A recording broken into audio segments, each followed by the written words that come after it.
On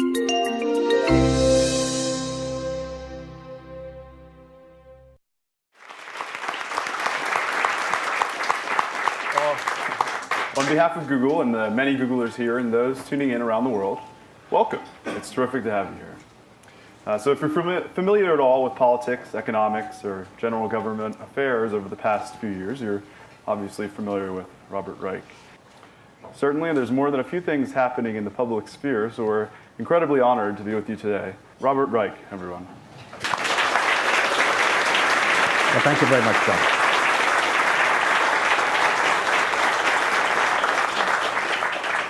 Well, thank you very much, John, and hello, Google. We're gathered today in a kind of auspicious or inauspicious moment in the history of our republic, and I want to spend a little bit of time. I want to spend most of my time taking your questions, actually, but I want to spend a little bit of time setting up those questions by suggesting to you that you are part of the problem and part of the solution. Okay? In terms of part of the problem, and I don't mean you particularly, but I mean technology is a little bit part of the problem because there's been a great deal of job displacement, and there will be even more job displacement. And if you look carefully at the counties that voted for, and I don't mean to be partisan in what I'm saying, this is just pure fact. Even though we're heading toward a fact-free universe, I'm going to stick to facts. Just look at the counties that voted for Donald Trump. You see that regardless, it really doesn't track necessarily income. The biggest correlation is the median wage or median income in that county going down or going up? If it's going down, regardless of where it started, those tend to be Trump voters. Now, you may ask yourself, why is it that median incomes are stagnant or declining nationally? A lot of it has to do with globalization, but more to the point, it has to do with technology. Hard to separate globalization and technology because technology and technological developments and advances have been responsible for making globalization easier, but they are quite separate in certain respects. And although many Americans blame globalization, it really is technological displacement. Now, technological displacement has been with us for years, in fact, forever. This is nothing new. What's new is the pace of the displacement. It is faster now. You are involved in all of that and will be involved even to a larger extent. The self-driving car and truck, that's 3 million truckers and 1.5 million other drivers who will no longer be earning their incomes, let's say, 5 years from now, 10 years from now, driving. Well, what has happened to a lot of those people is not that they no longer have jobs. I mean, unemployment is down, although we do have kind of a mystery what happened. A lot of men have exited from the labor force altogether. But generally speaking, the problem is not numbers of jobs. The problem is the quality of the job, both in terms of income and job security. We have more and more people who are on a downward escalator in income, and also, very importantly, more people are worried about where their income will come from next month or 6 months from now. Most people have fixed costs, the rent, or mortgages, or utilities, or whatever, and they have more and more variable incomes, which is making people nervous. If you looked at 2016, the biggest single phenomenon in the 2016 election was the rise, both among Democrats and Republicans, of what might be called populism. But populism is sort of a catch-all phrase. What I really saw, and I began to see it in the fall of 2015, when I spent a lot of time researching a book I was writing, and I wanted to go and spend a lot of time in red states, so-called red states, heartland states, in the South, in the Midwest, And what I kept on coming across was more and more people who told me that the game was rigged against them. And they were trying to decide, in fact, the first conversation I had was a group of farmers in Missouri. They were trying to decide between Donald Trump and Bernie Sanders. And at first, when they told me that, I was a little bit surprised. I mean, Donald Trump and Bernie Sanders did not strike me at the time as the same sort of person. But what they were responding to in retrospect was indignation. And the implied or explicit promise from Donald Trump and from Bernie Sanders that they would fundamentally change the system, and they would make the system work once again for average working people, or for farmers, or for a lot of people who have felt disenfranchised, left behind, and more worried about themselves, their futures, their kids. The American dream has always been that you would do better than your parents and your kids would do better than you. According to polls, that's no longer the case for most Americans. They don't think that their kids will do better than they are doing.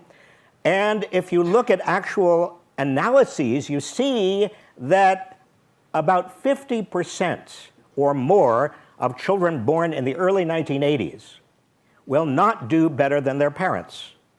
By contrast to kids born in the early 50s, baby boomers, 95% of whom ended up or actually have done better than their parents. You have to understand this, not only as an economic reality, but as a sociological reality. This is a shock to America. And when the banks, and I actually think there was a single point where this was set off politically, and it was the bailout of Wall Street. Because before then, people were sort of aware that they were getting nowhere and their median wages were stagnant, and there was a lot of discussion about that and anxiety about that, but they didn't think the game was rigged against them. What happened was, as you remember, the big banks were bailed out. Under TARP, homeowners were supposed to be helped, but they really got very little help. And no single executive in any big bank went to jail. Now, there may be good reasons for that, maybe bad reasons, that's irrelevant. What happened is, out of the Wall Street bailout, you had on the left the Occupy movement, which didn't last all that long, and you also had on the right the Tea Party movement, which lasted for a while before it got co-opted by big money. And so you've got two sort of uprisings in 2009, 2010, 2011, 2012, and then you have Trump and Sanders. Direct lineal descendants. It's important, I think, to understand that Donald Trump did not get to be president because of racism or misogyny or xenophobia. I say that because racism, misogyny, and xenophobia have been with us since the founding of the Republic. These are not new feelings. What Donald Trump did is utilize economic anxiety as his vehicle to channel racism and misogyny and xenophobia and a lot of other things. We are in an era now where the real battle is not between the Democrats, Republicans, or right and left. The real battle is between what I call authoritarian populism and what you might call progressive populism. The difference between them is that authoritarian populism essentially is nativist and xenophobic, tramples on not only human rights, but also channels anger to scapegoats, towards scapegoats. And we're seeing that. We saw it in the first week of the Trump administration. And the progressive populist movement, to the extent that there is such a movement, is pro-democracy. It looks to strengthening democratic institutions rather than overriding them. Technology is good. We cannot be and should not be neo-Luddites. what you guys have done at Google, and you are the leaders in the world. And I congratulate you for it. You have given people a vision, and you continue to give people visions of what can be, of how life can be better. And that's wonderful.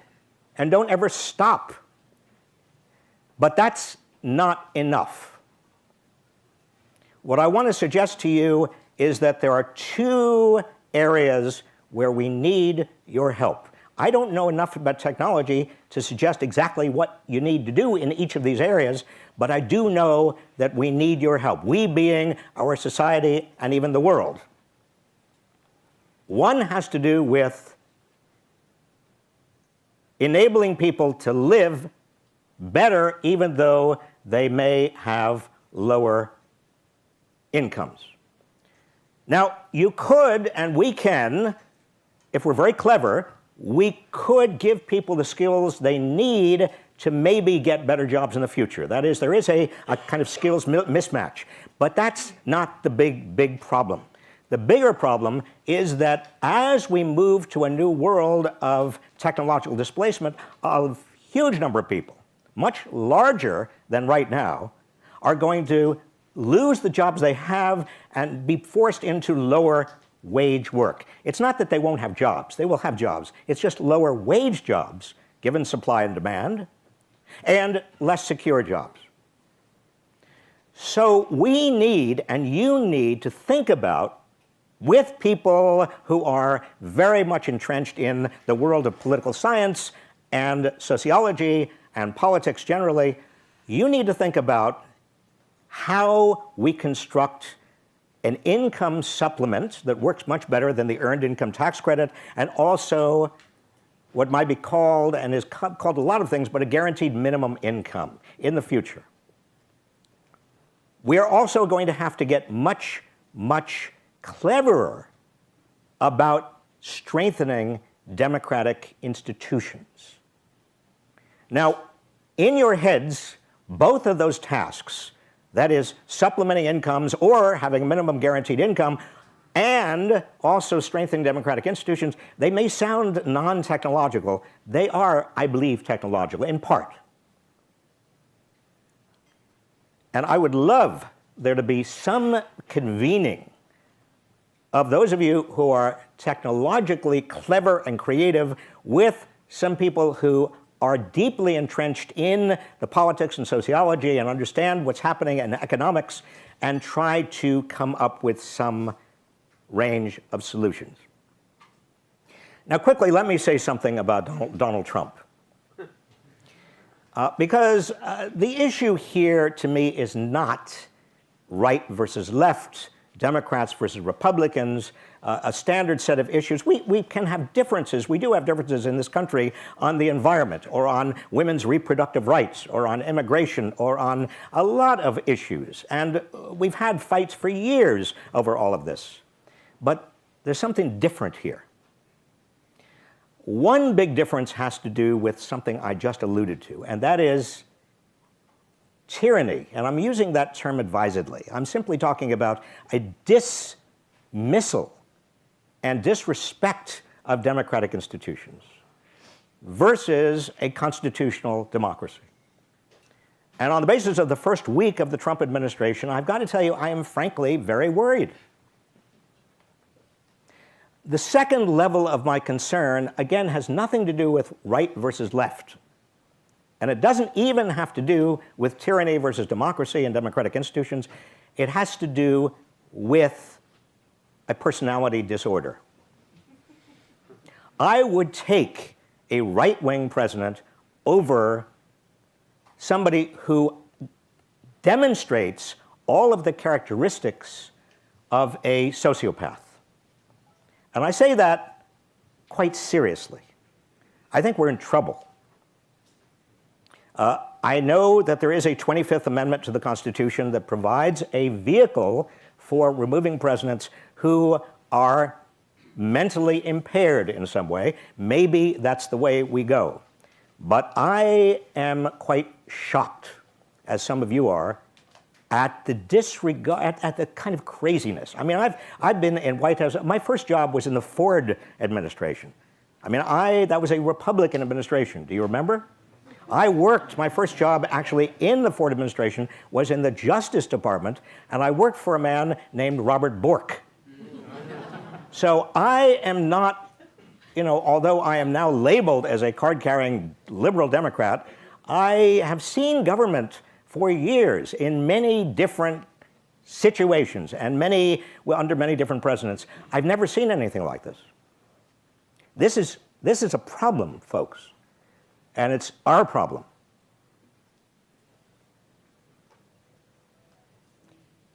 So another issue that I hope that you can help me with and help the country with is how to strengthen democracy at the grassroots. I am overwhelmed with people asking me, and I'm sure that they've asked you or they're kind of your friends are asking, what can I do? Well, it would be great if there were a simple app where you could get together with a lot of people in your local congressional district or your local people who feel as you do, and you could develop a way of putting pressure on your members of Congress, and you could also get together with sister districts in purple states, and you could also have some fairly direct and easy options for expressing yourself and expressing yourself politically, because I think that demonstrations and raising a ruckus are great, but they're easy. They're too easy. What we need to do is mobilize and organize, and we need to get Republicans and Democrats together to organize and mobilize, because if this is seen as a partisan issue, it's going to be dead on arrival, and it's going to normalize a situation that should not be normalized. So on that upbeat note, I've given you your assignments, and I would like to take your questions.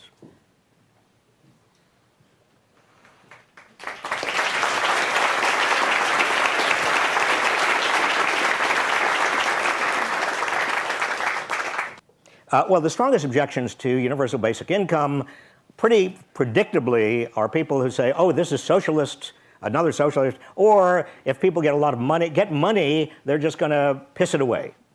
They're not going to, they're going to just sit down and never get up and buy drugs or whatever. The experiments that have been done to date, and there are a number of them, and there are more coming, suggest that people really don't want to just sit and do nothing. People want to work, or they want to write music, or they want to read, or they want to, people don't just sit and do nothing. So the idea of a universal basic income as a kind of license to opt out is ridiculous on the basis of what we know. But we've got to get through the ideological problem in which people say, oh, that's socialism. I think one way of doing it is to design the universal basic income so it's basically just covers minimum needs, depending upon where you live. It's going to be different in San Francisco than it is in Missouri, but it covers your minimum needs in terms of clothing and shelter and food. But if you want anything more than that, you're going to have to work. That will at least quell some of the distress about this. I think, secondly, it's got to be built on the most popular programs we have in government, which are Social Security and Medicare.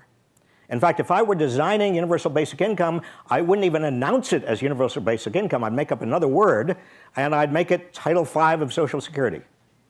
Hi. My question comes from, do you know who Chris Arnade is? He's someone who on Twitter, so his sort of point about universal income is work is often a source of meaning in people's lives.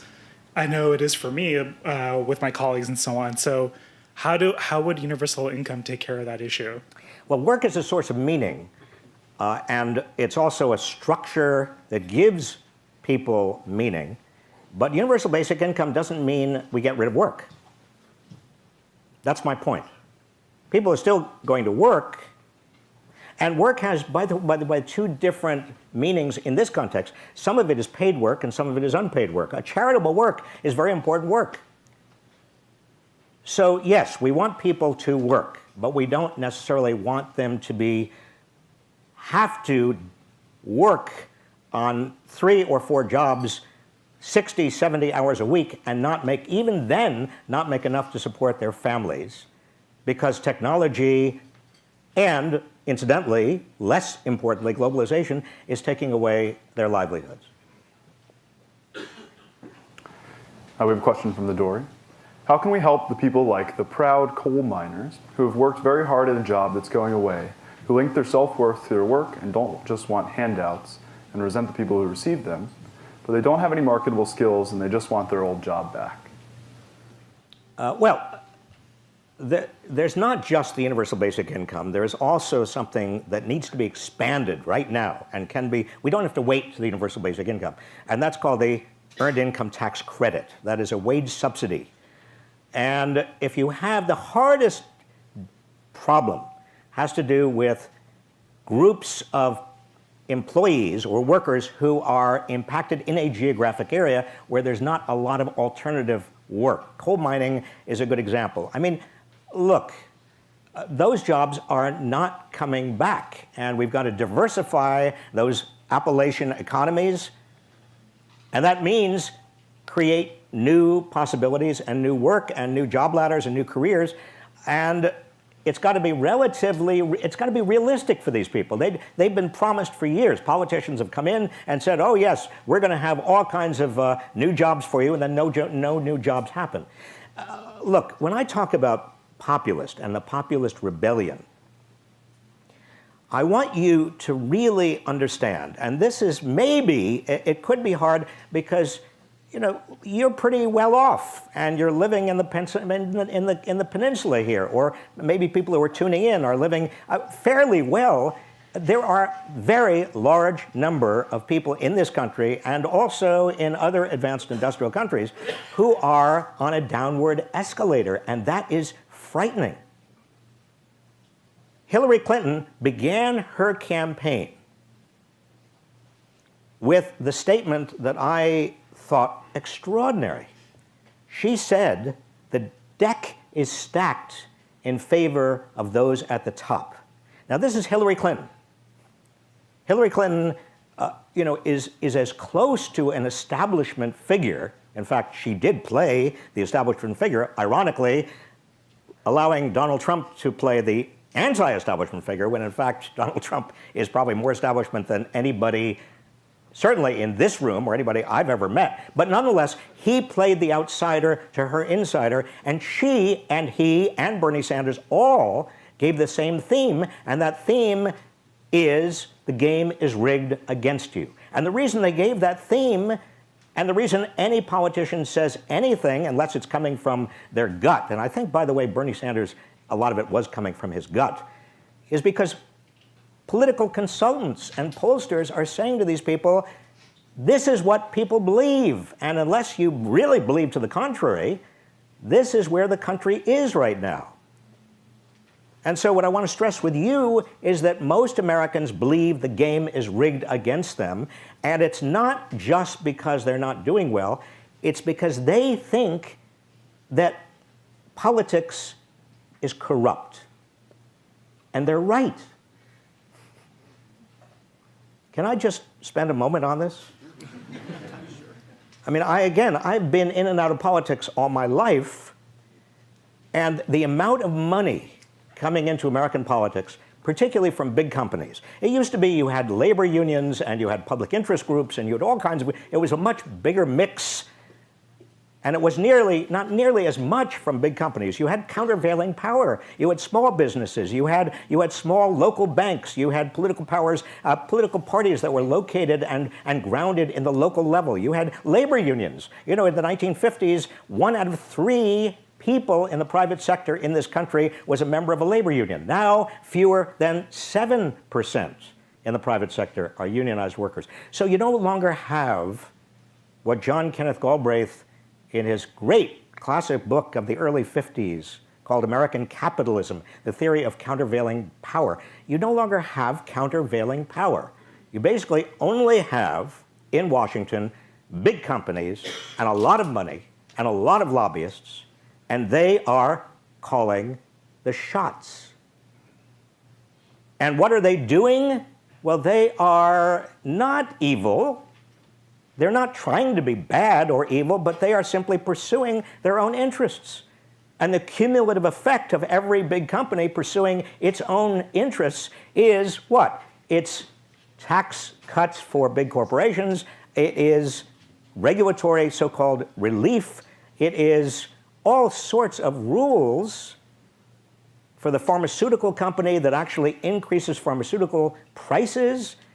It's all sorts of monopolistic and monopsonistic outcomes that actually take money from average working people. And where does the money go? It goes to shareholders and executives. But this is not a plot, and I'm not criticizing anybody. This is simply systemically what people in this country are beginning to recognize. And it's not left or right. I had a meeting a couple of months ago with a fellow named David Bratt. How many of you know he's a politician? Put up your hands if you know who he is. None of you. David Bratt, you do, over there. David Bratt, according to Congressional Conservative Digest, is one of the two most conservative members of Congress. He's from the 7th District of Virginia, Richmond. Why do I mention him? Because he, in the primary, Republican primary 3 years ago now, he deposed Eric Cantor by saying that Eric Cantor was guilty of crony capitalism. He built his whole campaign around Eric Cantor being too close to Wall Street and too close to big money and basically corrupt. And I spent an afternoon with David Bratt about 6 months ago, and he could have been Bernie Sanders, except with regard to climate change and women's reproductive rights and a bunch of other things. But on the issues of crony capitalism, he is where a lot of Republican conservatives are. This is not a partisan issue. And so we've got to figure out how to strengthen democratic institutions. Well, I was kind of wondering what you thought might be the, or if you see a path for unions to sort of adapt and evolve in response to the nature of the gig economy. And also, I was thinking about Wash Tech and CWA, just because, like, beyond their own purpose with respect to employers, they provide spaces for barnstorms and things like that, and other vital aspects of democracy. Like, do you see a public replacement for that sort of structure? Well, I know that there's a movement toward associations and groups of employees that can negotiate, because they have economies of scale, better rates for health care, health insurance, pensions, whatever. And that's all, I think, to the good. But in the retail and restaurant and hotel and hospital sectors of the economy, you've got a lot of low-wage workers who don't have a voice, and they need union representation. And they are not in direct competition with globalization, and many of them are not in direct competition right now with technology. And so they ought to, it seems to me, have more union power behind them. If you understand the drift of what I'm saying, there's a structural change in the economy, in addition to everything else, that is more monopolization. At the same time, you have less unionization. And if you've got more monopolization and yes, less unionization, you're tipping the scales. Strong artificial intelligence will create a comparative advantage for the country that has it. It also equalizes comparative advantages between countries that both have it. Do you have thoughts about how this will affect global trade? Question about artificial intelligence and global trade. I really think we're going to spend less and less time worrying about trade imbalances. It's becoming less and less important because you've got more and more direct investment, foreign direct investment. You've got American companies directly investing over there. They're coming here. Who's us? Who's them? It's almost impossible to tell any longer. And to fixate on, as Donald Trump has, American companies, and to say, well, we American companies have been shafted by foreign companies, is to create a mythology that really is very misleading. They're all global companies. Everybody's doing everything everywhere. And this isn't new. I remember when I was Secretary of Labor, one weekend, my wife and I, we needed to get a new car, and we went to the local, in Washington, Toyota dealer, and we found a perfect car to meet our family needs. And we didn't buy it right away. I went back to my office, and my political advisor, you know, when you're in the cabinet, you always have a political advisor. He said, "How was your weekend, Mr. Secretary?" I said, "Well, actually very good. I think we found a car." And he said, "And what kind of car?" And I said, "Well, it's a Toyota." And there's a pause. And he said, "Mr. Secretary, may I be so bold as to suggest that because you're Secretary of Labor of the United States, you might pick an American nameplate car." And I immediately saw the wisdom, the subtlety of his agile mind. And I understood why I needed a political advisor. And so the next weekend, we went to a Ford dealership, and I picked out a car, and I said, before we bought it, I said to the dealer, "Now I know this is a Ford, but you've got to tell me, was this made in the United States by American workers?" And he looked at me for a long time, trying to decide, was I one of those? Or was I one of those? And finally, he looked up with a smile and said, "Which would you prefer?" I mean, the fact of the matter is that Toyota that I looked at had just about exactly the same domestic content as the Ford we were looking at. I mean, it's complete rubbish in terms of American companies. If you're talking about big global companies, then you can't tell the difference. So I'm a little embarrassed that as a trained economist, I'm about to ask you a non-economic question. But in line with your homework, which was non-economic but more sociological, one of the things I personally find alarming about the current situation is a seeming erosion and rejection of both traditional opinion leaders and also sources of fact. So an intellectual strain, a rejection of scientific outcomes, but also something as striking as the vast majority. I think Trump had a grand total globally of something on the less than 10 newspaper endorsements. And his opponent had endorsements from papers across the spectrum, and it seemed to make absolutely no difference. Even today, you have a number of senior members of the Republican Party coming out and speaking against individual policy initiatives by President Trump, and it doesn't appear that that's having any impact on the base. And so it just seems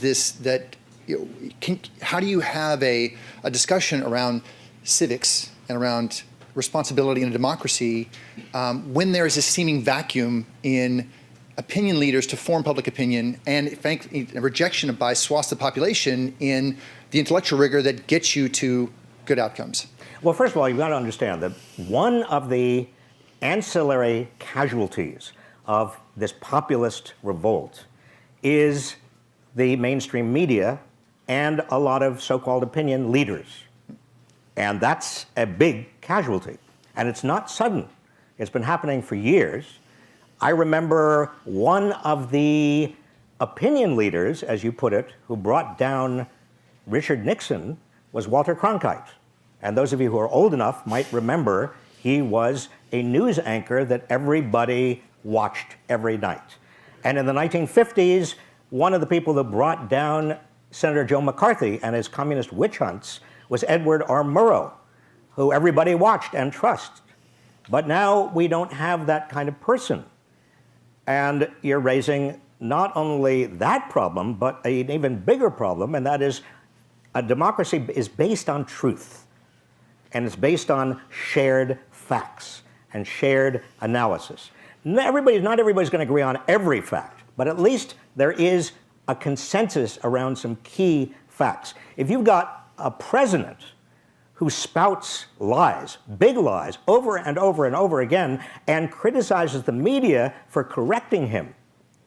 Is he a symptom, though, or is he a cause? He's both a cause and a symptom. I mean, he's a symptom of something that has been growing, but and what worries me is he is escalating it, big time. And it's not just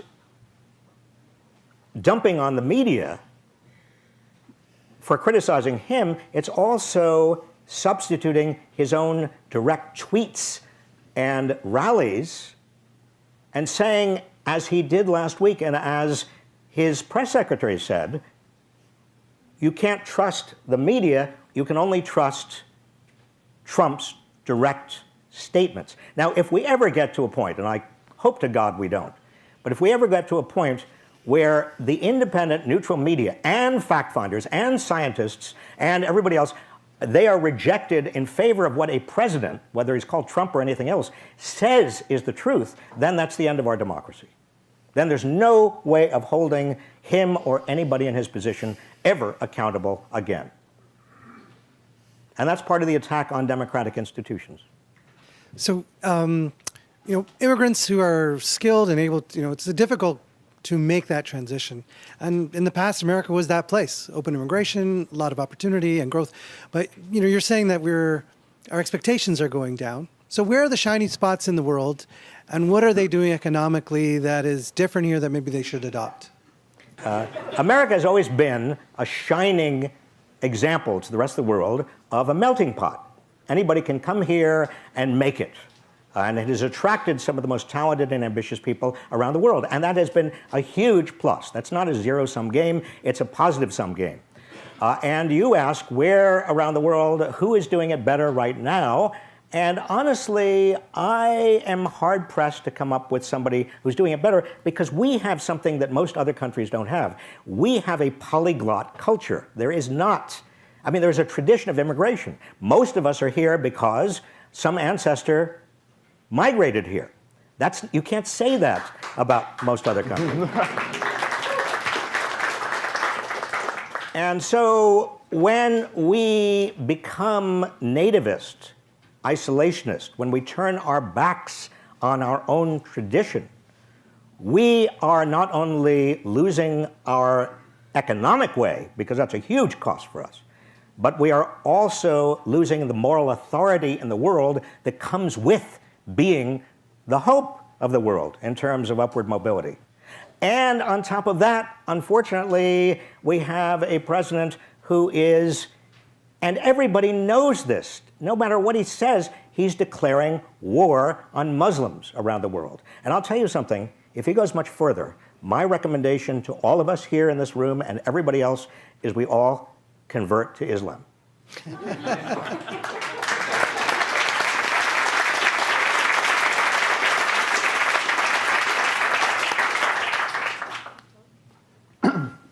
Artificial intelligence is on the horizon, but automation and robotics are taking manufacturing jobs right now, contributing to the climate that's allowed for our current president to take office.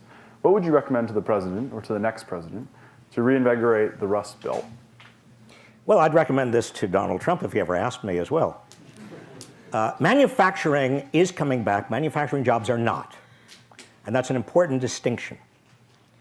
There's no way most manufacturing jobs, A, were unionized, and B, were on the assembly line. A, you don't have those big unions anymore. B, you don't have the assembly lines anymore. So it is a complete farce. It is a complete lie to assume that getting manufacturing back is the way to restoring the Rust Belt. The way to restoring the Rust Belt is basically to develop more and more I'm going to call them technician jobs. These are, and you don't have to have a college degree. One of the worst conceits that has infected this country is that the only way you get into the middle class is having a 4-year college degree. That should not be the case.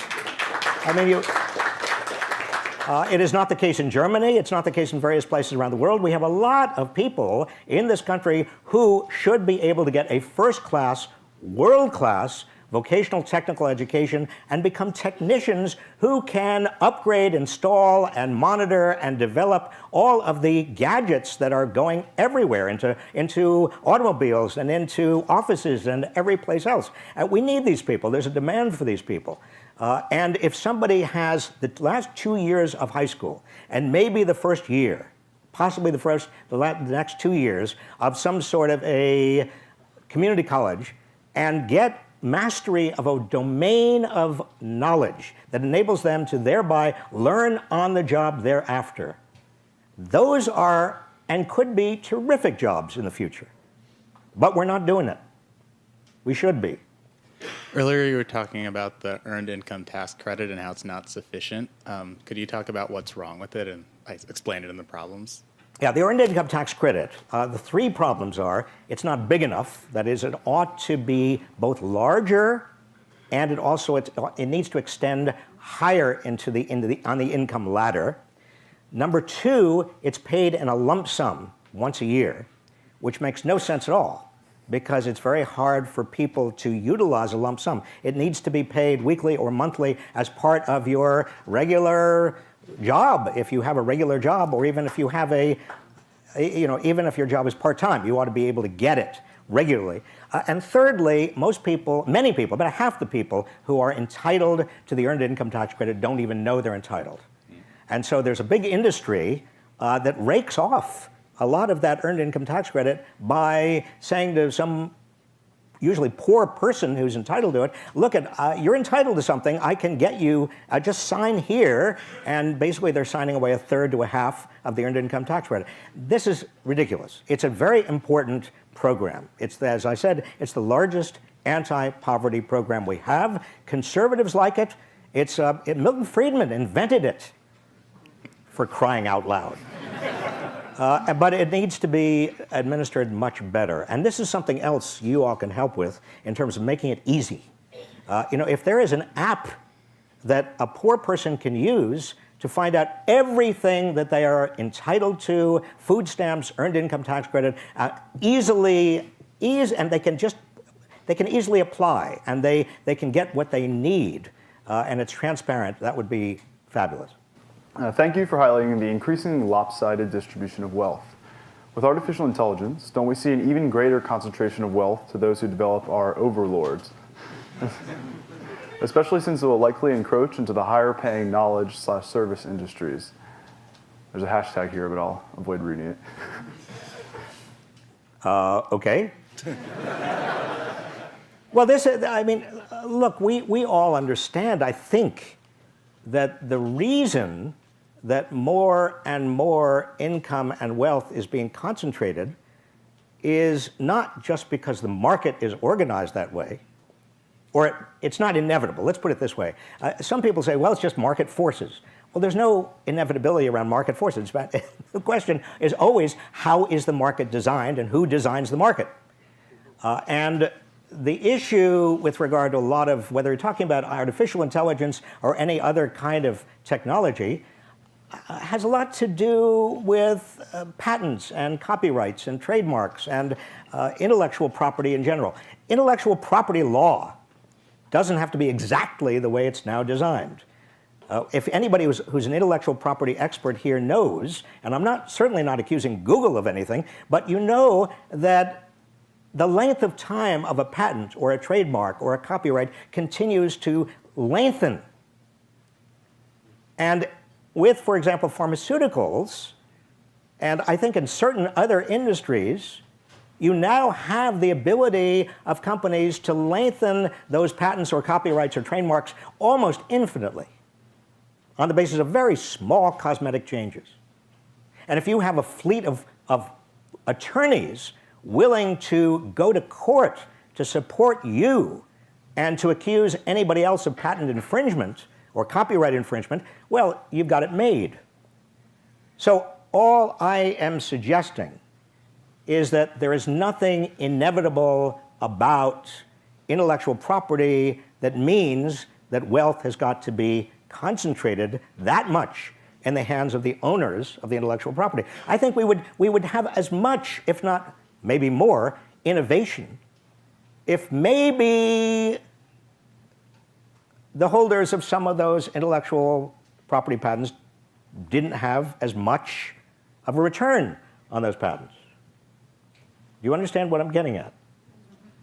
We are making choices. Inequality, the degree of inequality we have now, is a choice. It's the reflection of public choices that have been made over particularly the last 35 years. in every domain, not just intellectual property, but also antitrust, also areas having to do with insider information. No other country in the advanced world has as lax a system of insider trading as we do. And that creates gigantic fortunes for those who have access, in turn, to that insider information. Not because they are superior human beings or because they have any particular expertise, except they play golf with the right people. Hi. I have two related questions regarding the notion of kids doing better than their parents. It reminds me of a quote from the book Small is Beautiful, Economics as if People Mattered. And in that, they talk about how can you have infinite growth when you have a limited set of resources, right? The world's limited. And so kids doing better than their parents, generation after generation, sounds like something that's akin to infinite growth.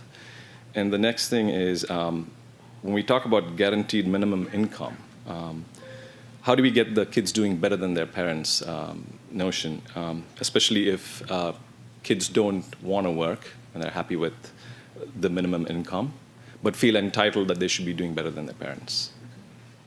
Well, let me first of all deal with the growth issue. I mean, everybody who works for Google must understand that technology and innovation generate growth. And there's no limit necessarily to the human brain's capacity to innovate. And so there's no reason we can't continue to grow. I mean, those people who are nervous about growth, what they really are nervous about is excessive wasteful consumption and basically people filling up their homes full of stuff that is generating just waste and more utilization of fossil fuels. But innovation, real innovation, can, and I'm talking to the converted here, you know, innovation can allow us all healthier, happier, better lives, can save energy, can save the environment. I mean, growth is not a zero-sum game, and it's not a declining amount of possibility. If everybody's on a guaranteed minimum income, how can children do better than their parents? Well, two points. Number one, doing better does not necessarily mean simply more acquisitiveness or more, it could be more creative options for how you use your time. And if technology continues to improve that sort of portfolio of options, then people will be doing better by definition. So it's a similar answer for both of them, sounds like. Technology Similar answer to both of them. Yeah, and again, technology can make I would have, you all in this room understand those answers better than any audience. When you talk about a universal basic income, are you imagining one for the entire US or for the entire world? Why do you focus on whichever of these you focus on? And is there anything positive you can say about the other one? Well, the universal basic income is the kind of thing that has to be financed. And if it has to be financed and there are certain beneficiaries, the obvious unit is a society or a nation. Now, a lot of nations can have it. I mean, we have the Earned Income Tax Credit, or the equivalent of the Earned Income Tax Credit, is now in 8 developing nations, or developed nations, I should say, and it's spreading. There's no reason the universal basic income could not also be. Now, the interesting question is, and I think it's raised by that question, could we have a universal basic income that was global? I mean, is there any reason why the citizens of developing nations should not have something like that? And could it be possibly subsidized by rich nations?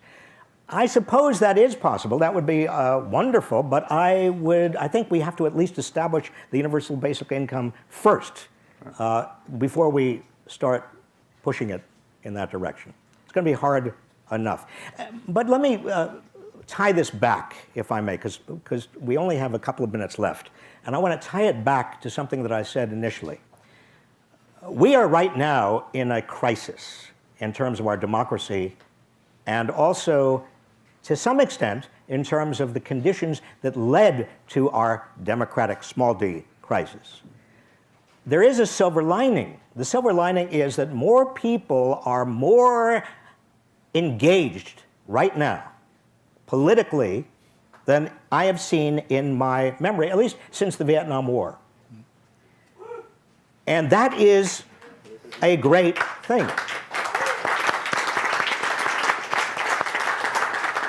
That degree of engagement does not simply mean demonstrations, although demonstrations are great and they're important, and they also can be fun. And they're important partly because they convince people, or they help reassure people that they're not alone, that there are millions of other people who feel exactly as they do. But they can't be the end of what people do, because those demonstrations have got to be part of a very pragmatic political strategy. And that is, it seems to me, the next question. Those of you who have got a hold of indivisibleguide.com and also sisterdistrict.com, there are a bunch of very useful websites right now about what you can do and how you can do it. And I think that we are ideally, and again, this is silver lining stuff, and I am deep down an optimist. I think we are maybe going to see a renewal of civic engagement and civic activism, such as, again, we haven't seen, but we desperately need. We would have needed even without Donald Trump. But unfortunately, we have Trump, and maybe we would not get this kind of activism without him. So my question to you would be if you could speak to the challenges of gender in both politics and technology. The challenge of the biggest immediate challenge with regard to gender right now, as we stand here, is the assault on women's reproductive rights. It is major. It is going on all over this country, and it is taking shape very, very rapidly.